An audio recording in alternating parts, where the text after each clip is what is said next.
कब्रिस्तान की कहानी। मनोहर का घर पुराने कब्रिस्तान के पीछे था और उसके घर के छत से वह कब्रिस्तान अच्छे से दिखता था। वो हर रोज कब्रिस्तान को पार करके ही अपने काम पर जाता था। मनोहर के 2 बच्चे थे और दोनों बच्चों बड़े ही शैतान थे और बड़े बेटे का नाम रॉकी और छोटे बेटे का नाम विकी था। एक बार गर्मी की छुट्टियों में रॉकी और विकी की बहन सोनिया भी आई हुई थी। तीनों मिलकर रात के लगभग 12 बजे एक रूम में ट्रूथ और डेयर खेल रहे थे। रॉकी सोनिया से पूछता है कि तुम ट्रूथ लेगी या डेयर।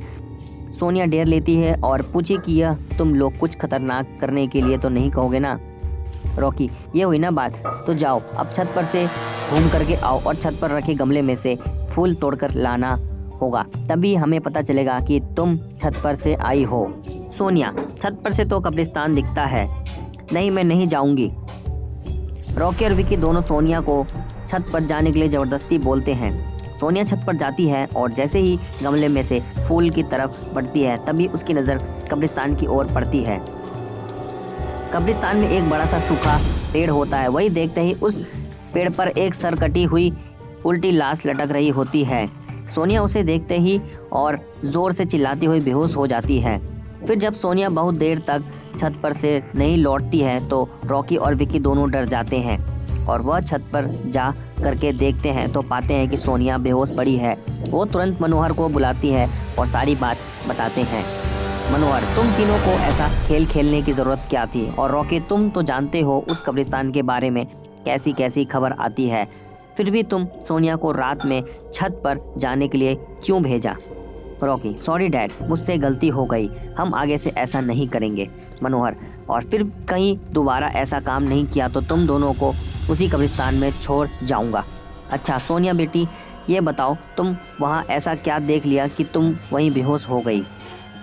सोनिया सही हुई हालत में मनोहर की सारी बात बताती है कि उसने क्या देखा। मनोहर ने उस कब्रिस्तान के बारे में ऐसी खबर पहले भी सुनी हुई थी, इसलिए वह सोनिया को डांटती नहीं और बच्चों को संभाल कर रहने की सलाह देती है।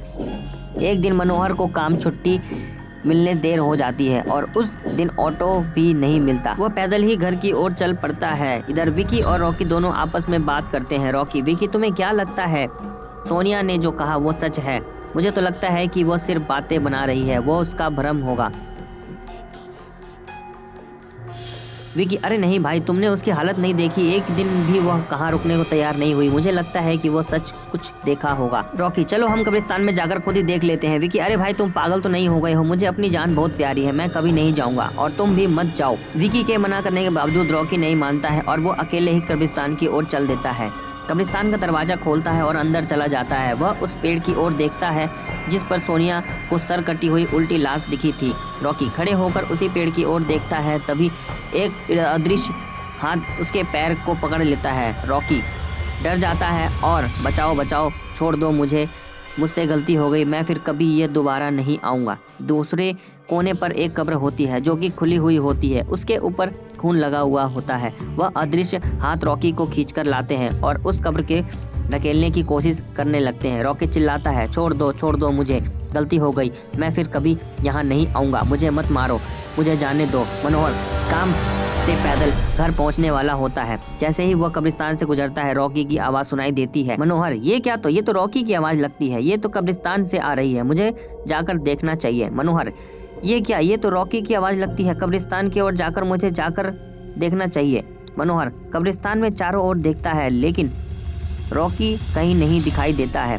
वह घर लौटकर आता है और विकी से पूछता है, रॉकी कहाँ है?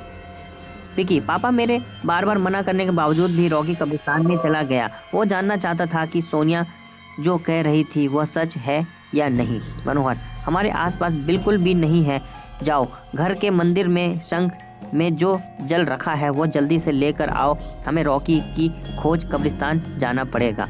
विकी जो जल लेकर आता है। मनोहर वही विकी कब्रिस्तान में जाते हैं। मनोहर जल छिड़कता है और उसे किसी के घसीटने का निशान दिखाई देता है। वह समझ जाता है, फिर उस निशान का पीछा करते हुए उस कब्र से पहुंच जाता है। मनोहर कब्र के आसपास वो जल छिड़कता है, कब्र से अजीब अजीब आवाजें आती हैं। विकी बहुत डर जाता है। मनोहर, मुझे लगता है कि श्रापित प्रेत आत्माओं ने रॉकी को इस कब्र के अंदर कैद कर लिया है, हमें जल्द ही निकलना होगा। तुम ये पवित्र जल आसपास छिड़कते रहो, इससे वह प्रेत आत्माओं को नुकसान नहीं पहुंचा पाएगी। मैं कब्र को खोलने की कोशिश करता हूँ। मनोहर उस कब्र को खोलने की कोशिश बहुत करता है। अंत में वह कब्र खुल जाती है। उसे अंदर रॉकी लथपथ बेहोश पड़ा होता है। मनोहर रॉकी को लेकर हॉस्पिटल जाता है। उसकी हालत बहुत गंभीर होती है। उस दिन के बाद मनोहर उस घर को छोड़कर शहर से दूर एक घर में अपने पूरे परिवार के साथ रहने चला जाता है। तो हमारे प्यारे साथियों, अगर ये कब्रिस्तान की कहानी आपको जरा सा भी पसंद आई हो तो इस वीडियो को लाइक करके चैनल को सब्सक्राइब जरूर करें और वीडियो को ज़्यादा से ज़्यादा शेयर करें ताकि और लोग भी इस कहानी को जान सकें।